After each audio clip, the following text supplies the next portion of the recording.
పేదలకు పట్టణ ప్రాంతాలలో 2 సెంట్లు ఇంటి స్థలం, గ్రామీణ ప్రాంతాలలో 3 సెంట్లు ఇంటి స్థలం ఇవ్వాలని, భూమి లేని నిరుపేదలకు 1 హెక్టారు భూమిని ఇవ్వాలని మేనిఫెస్టోలో చెప్పిన విధంగా సంక్షేమ పథకాలు అన్నింటినీ అమలు చేయాలని భారత కమ్యూనిస్టు పార్టీ సిపిఐ ఆంధ్రప్రదేశ్ వ్యవసాయ కార్మిక సంఘం రాష్ట్ర పిలుపులో భాగంగా బాకరాపేట సచివాలయం ఎదుట ధర్నా నిర్వహించి అనంతరం డిమాండ్లతో కూడిన వినతి పత్రాన్ని అందించారు.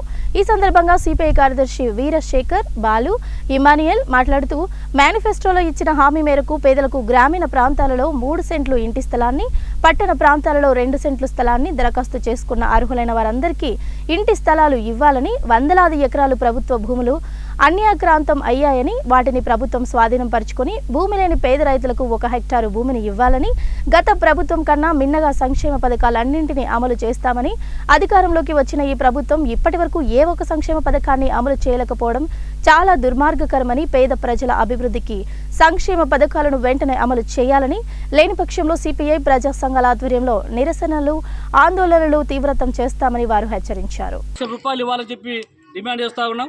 అదే మాదిరి మేము ఒకటే చెప్తా ఉన్నాం. ఈరోజు మేము ఇంటి స్థలం కూడా మేము చూసుకున్నాం.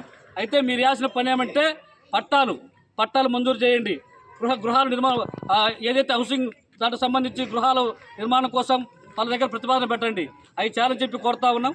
ఇంకా ఏదైతే కొత్తగా వచ్చిన అర్జీల వాళ్ళకి సంబంధించి కూడా ప్రభుత్వమే వాళ్ళకి కేటాయించాలని చెప్పి అడుగుతూ ఉన్నాం. ఈరోజు ఈ ఉద్యమం కేవలం సచివాలయం దగ్గర ప్రారంభం మాత్రమే అయింది. ఇది ఆరంభం మాత్రమే. అంతం ఎంతవరకు ఉంటుందని చెప్పంటే ఇచ్చినటువంటి హామీ నెరవేర్చకపోతే ఈ సచివాలయాల దగ్గర నుంచి కలెక్టర్ కార్యాలయానికి ఇది వేదిక మారుతుంది.